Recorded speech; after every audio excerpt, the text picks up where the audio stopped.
바뀌어야 된다. 세상이 바뀌어야 된다. 우리가 잘 사는 평등한 세상을 만들어야 된다. 라는 이런 것이 상당히 이제 그 가슴에 소위 와닿게 되는 거죠. 곤란해지면 지각이 있는 자는 십승지로 들어가라. 절망스런 현실에 놓인 민중들은 정감독의 예언을 따라 몸을 보존할 수 있는 십승지로 찾아들었다. 십승지는 기본적으로 이제 피장처이기는 하지만은 정의하기를 이제 병화가 미치지 않는 곳, 그리고 흉년이 들지 않는 곳, 그리고 평범한 사람끼리 만나서 결혼해서 형제들과 함께 어울려 화목하게 살아갈 수 있는 곳, 이렇게 이제 그 정의를 했거든요. 그렇기 때문에 이것은 단순한 피장처이자 또 다른 적극적으로 이제 해석을 한다면은 이상사회라고도 이제 할 수가 있는 거죠.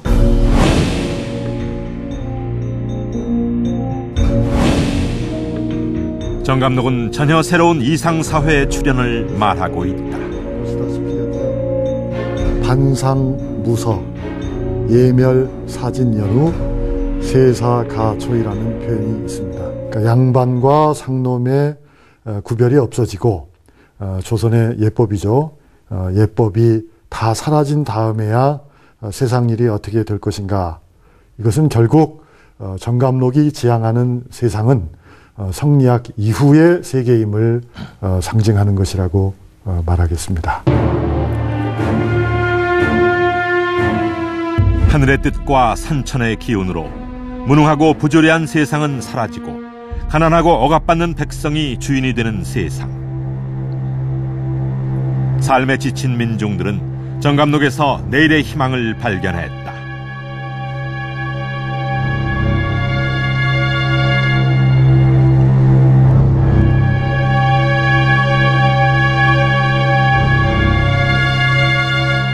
문인방 역시 거사를 준비하며 정감독의 예언이 실현되기를 간절히 기원했다.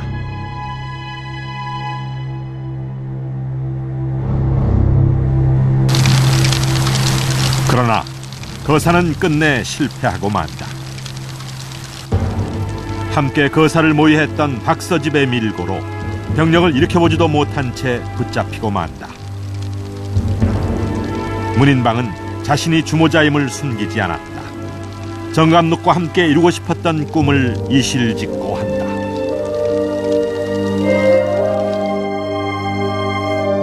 정조의 친국이 있던 다음 날, 문인방은 대역부도의 주해로 능지처사에 처해진다.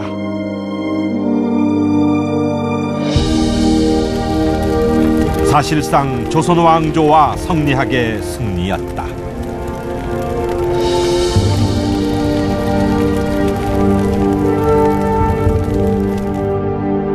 문인방뿐만이 아니라 이경래와 백천식 또한 같은 죄로 능지처사에 처해지게 되고 송독상은 투옥된 뒤 감옥에서 생을 마감합니다. 또한 주모자였던 문인방의 고향 곡산부는 곡산현으로 강등되는 것으로 이번 사건은 모두 일단락이 됩니다. 이후 왕실에선 성리학을 더욱 강조함으로써 정감독과 같은 사학을 뿌리 뽑고자 했습니다. 하지만 이런 왕실의 기대와는 달리 조선 후기 정감독을 배경으로 한 거사는 끊임없이 이어졌습니다.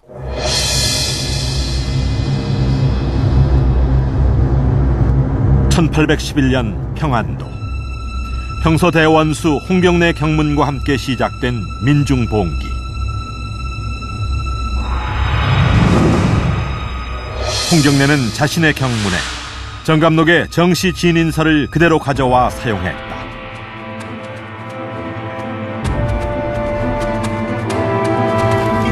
서북민에 대한 차별과 세도 정치에 반발하여 무려 10년이나 준비한 홍경래의 난. 그는 민간에 잘 알려진 정감독에 의지해 별난의 목적을 정당화하고 민중의 지지를 얻고자 했다. 이런 문인방 사건의 경우는 그야말로 용모 사건이 실행되기도 전에 미리 이제 차단이 돼버렸지만 홍경래라는 직접 정말 백성들을 규합해서 한때는 그 정주성을 전명해가 광군보다 우위에 있을 정도로 상당히 이제 영향력을 많이 발휘합니다. 그래서 본격적으로 이 정감록 사상을 어느 정도 활용을 해서 이 저항 운동을 성공시킨 그런 사례라고도 평가할 수가 있습니다. 삽시간에 청천강 이북 8개 읍을 점령한 홍경래 군. 그러나 관군의 반격으로 정주성에 고립되면서 끝내 실패합니다. 정주성에서 저항하던 3,000명 가운데 여자와 소년을 제외한 2,000명이 현장에서 처형됐으며 주모자들은 한양에 압송된 후 참형되는 등 모두가 죽음을 면치 못했다.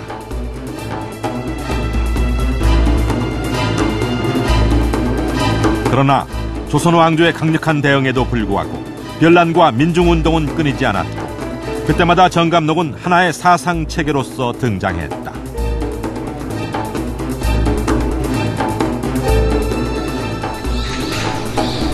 그리고 그 불씨는 동학농민혁명에까지 번졌다. 미륵불로 알려진 선운사 마애불.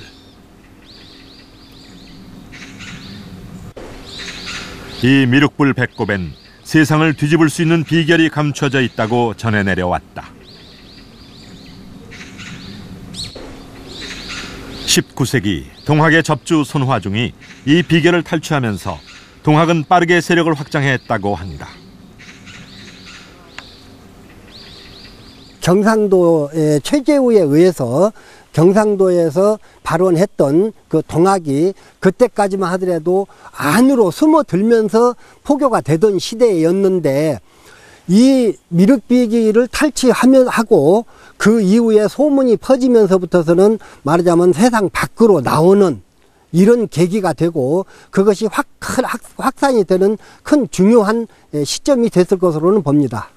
고북은 지도를 이렇게 고북완화가 일어났던 지도를 형성한 것이고 동학은 포교 과정에서 이와 같은 민간 신앙, 그 중에서도 정감록을 적극적으로 활용했다. 동학 농민군들이 썼던 것으로 이렇게 알려진 그 부적입니다. 부적. 이제 동학 농민군들이 썼던 것으로 알려진 부적인데요. 농민군들이 이 부적을 불태워서 마시고 전투에 참여를 했는데 이제 전봉준이 농민군들에게 이 부적을 불태워서 마시면 총알도 피하고 화살도 피한다. 병이나 전쟁 시에도 죽지 않고 불로장생할 수 있다는 동학의 부적. 최재우는 포교 초기 불에 태워 마시면 병이 낫는다는 이 궁을 부적을 포교에 사용했다. 당시의 부적이 어떤 모습이었는지 모양은 정확히 알 수 없으나 최재우는 그것을 궁울부라고 불렀다. 궁궁울을 이 내용은 최재우가 처음 만든 게 아니고 그 정감록에 아주 중요한 개념으로 이렇게 나와 있고 중요하게 이렇게 그 활용하고 있는 것을 알 수가 있는데 아마 그런 것을 봤을 때 이 그 최재우가 궁궁울루를 쓴 것은 정감록의 영향을 받았다 이렇게 볼 수가 있을 것 같습니다.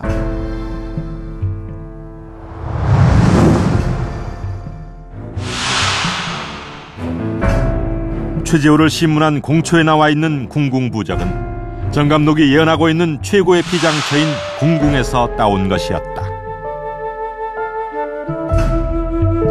최재우가 지은 한글 경전인 용담유서.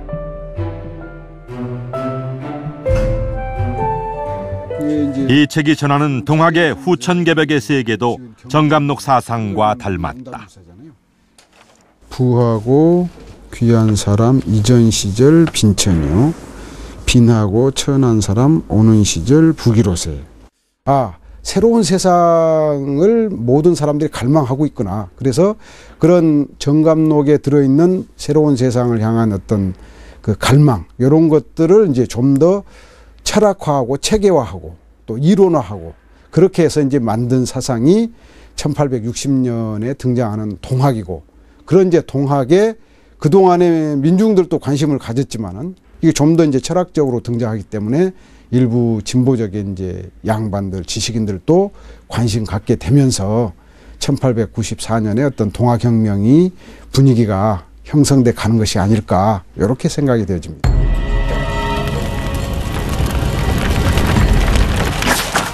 (1894년) 호북운수 조병갑의 흉포와 착취에 대항하여 전봉준을 중심